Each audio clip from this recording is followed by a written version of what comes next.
The human brain is a high-performance engine. To keep its billions of neurons firing, it requires a massive, uninterrupted river of oxygen. This fuel is delivered through a sprawling cardiovascular highway. At the base of the system, the arteries are wide and smooth, pulsing blood upward at high speeds. The entire network relies on frictionless momentum. The flow must be continuous, pushing oxygen-rich blood relentlessly into the skull to keep the tissue alive. This creates an extreme metabolic demand. Because the brain burns through energy so quickly, it operates on a razor's edge, with no tolerance for a supply chain interruption.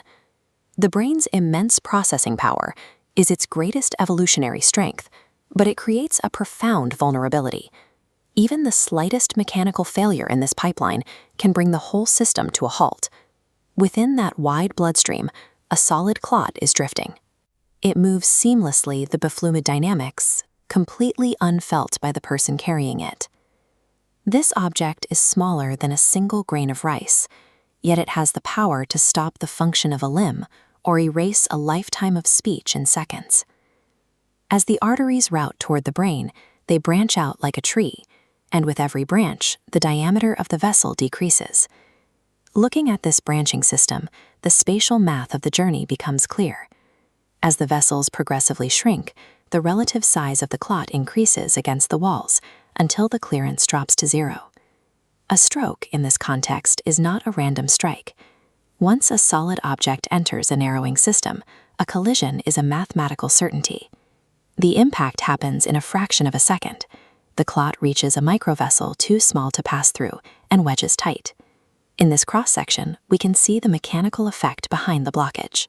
Incoming blood cells suddenly pile up, creating severe pressure against the clot. Ahead of the clot, the vessel instantly runs dry. The remaining fluid drains away, and all momentum stops.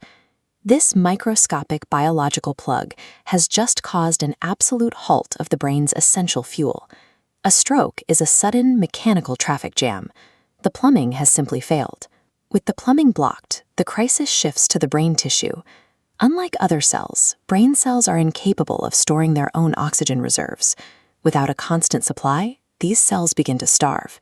They don't die instantly, but they immediately lose the ability to function. This network of nodes represents neural tissue. While surrounding areas remain brightly illuminated, the cluster downstream of the blockage gradually dims to gray. This oxygen deprivation is called ischemia, a zone of vulnerable tissue, failing but still salvageable. This silent, ticking clock of cellular starvation, not instant death, is the defining crisis of a stroke.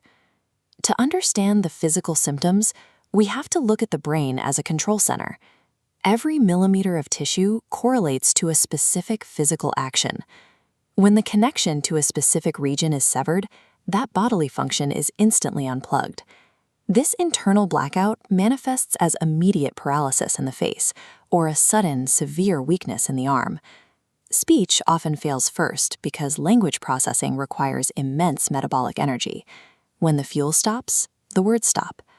The terrifying physical symptoms we see on the outside are the direct result of that microscopic bottleneck inside the skull. There is a critical biological hope. Because the starving cells are not yet dead, the damage can be reversed if blood flow is restored immediately. This typographic layout shows the F.A.S.T acronym: face, arms, speech, and time. It is the primary tool for recognizing these symptoms during an emergency. Millions of brain cells die every minute blood flow is blocked. A stroke demands immediate intervention because every second saved